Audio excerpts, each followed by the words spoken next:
Hi everyone, today I'm going to be doing an inference for a single population mean. I chose to do number 53 from chapter 11 of business statistics. So the first thing the problem asks for is for us to check the assumptions. The first one is the independence assumption, and we can assume that each brand has their own specific recipe to create their vanilla and they're not going to be the same as any other brand. Next is the test for normality. First we want to look at the graph and look, does it look normal?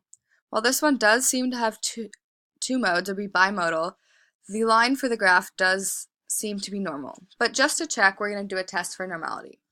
So our null hypothesis is that the data comes from a normal population.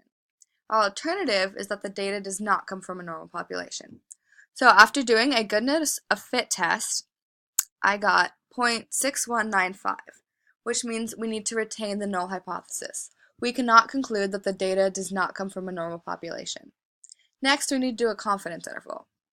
This confidence interval I got from Jump once again, and it's stating that we are 95% confident the mean number of calories in a serving of vanilla frozen yogurt is between 114.871 and 148.7654. Next, we're testing a claim that a diet guide says the average amount of calories in frozen yogurt is 120. So we're going to start with the confidence interval and look to see if it contains 120, which it does, which means it's very likely that this claim could be true. To make sure, we're going to do a hypothesis test.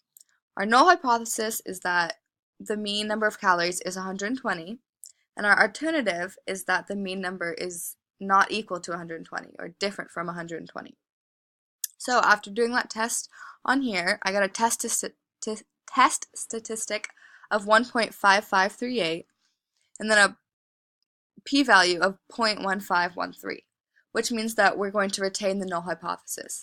We cannot conclude the mean calories in a serving of vanilla yogurt is different from 120 calories. Now this makes sense because it aligns with what our confidence interval says. 120 is within the confidence interval. And so both of these line up, which means it's most likely to be right. Thanks for watching.